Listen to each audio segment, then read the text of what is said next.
Hey, I'm Matthew from Living Tesla. Have you ever wondered how much you're actually paying to charge your electric vehicle at home?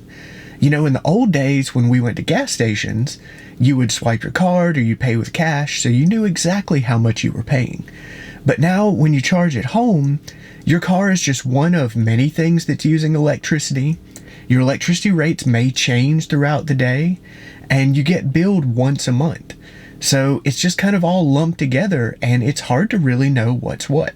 If it was easier to see how much it's costing and at what times, you may even be able to save some money by optimizing when you charge. You can do that to an extent already with the scheduled charging feature that's built into Teslas, but it's really limited. It really only works well if you have a regular time that you leave each day, and you have to manually change it for odd days where you may need more of a charge or you're leaving at a different time. So if you'd like a better charging experience, check out Optiwatt. I've been using it for about a month now, and it's working pretty well for me. So you just connect it to your Tesla account so it can pull in your charging data. Then you tell it where your home is so it can differentiate between charging at home and charging other places. And then you tell it who your utility is and which rate plan you're on. So that way it can tell what your prices are through different times of the day. One note about connecting your Tesla account here is you have two options. One of them shares your username and password with them, which they then send to Tesla to get an encrypted token back, and that's the only thing that they keep. Or you can choose the option to just provide that token for them, so you don't have to give away your username and password. In either case, you are giving someone else access to information from your account. So if you're really privacy focused, this and all the other services similar to it may not be for you.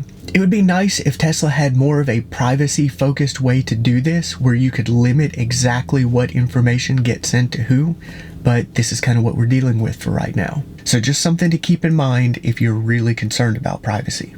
So anyway, once that's done and connected, it starts showing when you charged, for how long, the estimated savings compared to a similar-sized dinosaur mobile, how much energy you used, and even your charging efficiency, which is the percent of the energy that came out of the wall that actually made it into the battery.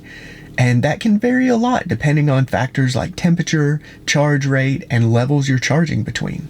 So that's pretty cool. For the next step, you can let Optiwatt handle your charging schedule by configuring that too. You can set departure schedules for each day, optimize for convenience or cost, and can schedule special charge sessions for trips and such in advance. If you're fortunate enough to have multiple Teslas, it pulls data from all of them on the account and you can switch between them. Now there are other services that can pull similar data and even more, but in some cases that can lead to increased energy use because it won't let your car go to sleep.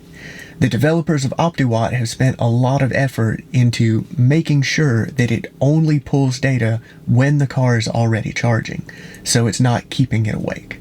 Optiwatt is free to use, so that's always a concern because that means that your data is probably being used to pay for it.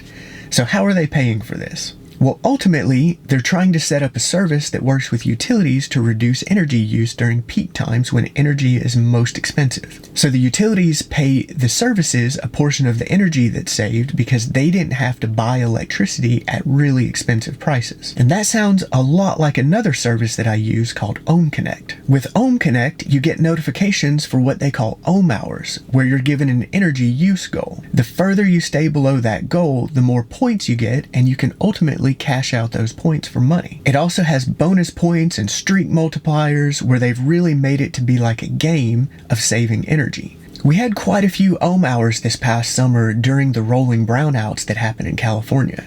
So by collectively saving energy during those times, not only did we actually make money by saving money on our power bills, but we also helped reduce the impact of those brownouts. So there were customers that they projected would lose power that they ended up not having to lose power. So I think these services are really a good thing overall. But Optiwatt is fairly new yet, so they don't have all of those relationships set up with utilities. But that also means they aren't limited to the areas where those utilities are. So they're available around the world, and it really has some nice features to help manage your charging costs at home. So if you're interested in Optiwatt, check out the link in the description. I'll also put in an invite link for Ohm Connect that will hook us both up with some bonus points if you're interested in it. So that's about it for this one. If you have any questions or any suggestions for other good services for Tesla owners, let us know in the comments. But otherwise, thanks for watching.